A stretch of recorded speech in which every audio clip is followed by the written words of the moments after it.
If you've ever flown before, you know how expensive plane tickets are. With these prices, you might think that the airline industry is making a huge profit. Well, some of their profit is going into other expenses such as competition and fuel and oil prices. With competition, you have to buy products and new services to keep up with your competitors. My name is Michaela Ewald, and I'll be talking about some major threats that affect Delta Airlines. I first want to thank everyone for taking the time to watch my presentation and watch me present my research. The two threats that I will be talking about is competition and how it affects Delta Airlines, as well as how fuel and oil prices affect Delta Airlines. Delta's biggest competitor is American Airlines. According to the Wall Street Journal, American Airlines was rated number 1 by traffic in 2014. Delta competes with American as well as their other competitors for air routes, partnerships, and better products. So what I mean by better products is they try to see who can get the bigger or better product. An example of that would be when Delta announced that it was going to have lie-flat seating. This was a new invention, no one's ever done it before, and later American Airlines announced that they were also going to have lie-flat seating. More things about competition between Delta and American Airlines. In 2014, American Airlines filed with the U.S. Department of Transportation asking to revoke Delta's daily right to fly from Seattle to Tokyo. So they basically just wanted to get Delta's airlines and increase their routes in their flights. Delta was in compliance with the U.S. Department of Transportation, so they did not have to get up their rights. Also in 2014, there was an increase in travel demand between China and the U.S. Both Delta and United added flights going back and forth between China and the United States. Doing so caused some overlap in flights, which means that there were more than one flight going to the same place at the same time, and this causes a flag because consumer demand may not be as high, which could hurt their profits. Also in 2014,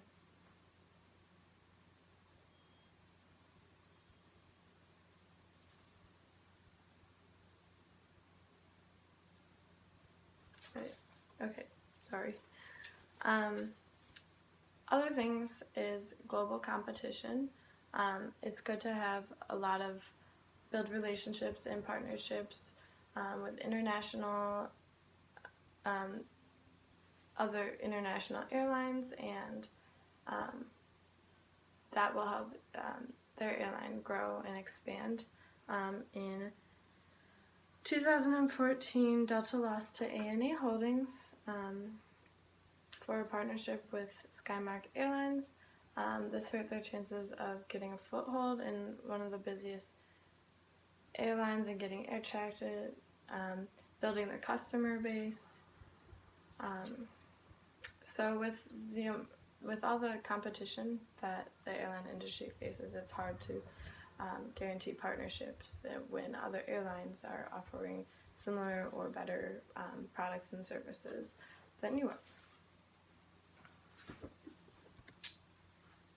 Some of the effects from competition, I talked about overlap, which causes profits to suffer because of customer demand not being as high as you need to have more than one flight going back and forth. Other things are revenue. Unit revenue decreased in 2016, so this year, and passenger revenue per available seat fell 3% due to the low prices from competition.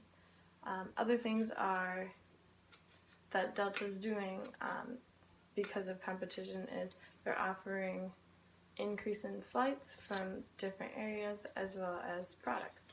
They're actually offering now tequila, Blue Moon beer, and Ben & Jerry's ice cream. Moving on to our second threat, fuel and oil prices. So what is fuel hedging? Fuel hedging is an advance payment on fuel with a set time. So if you bought fuel so the airline would buy fuel in January for an X amount of time and they would pay a set price. However, recently the fuel price has decreased drastically. So when airlines use fuel hedging, which is a common way that they manage the fluctuations in prices, they actually lost money because they overpaid for the fuel. So Delta actually wrote off $1.2 billion in 2014 due to fuel hedging. In efforts to decrease their expense for fuel and oil, Delta bought an oil refinery for $150 million. It expected to cover 80% of their fuel needs and reduce their expense by $300 million per year. Yes. Ed Harris, an energy economist, said that Delta lost $420 million of capital and sunk costs and $100 million in losses. Raymond James, an airline analyst, believes some of the $300 million in savings will be offset by the refinery losses. So it's unclear as to whether the oil refinery will be a cost saver or just adding on to their fuel expenses and taking away from their revenue, so cost expense.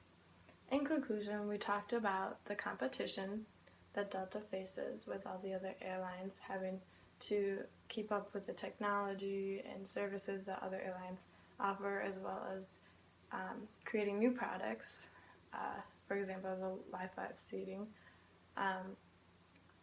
We also talked about how important it is to gain relations and partnerships with other international companies in the airline industry, which will help grow your business, or Delta's business. And we talked about how fuel and oil prices, the low prices, are preventing Delta from maximizing their profits because of fuel hedging, as well as the oil refinery and whether or not it is a fuel cost or a cost saver. I hope you learned something from my presentation today and my research, and thank you for watching.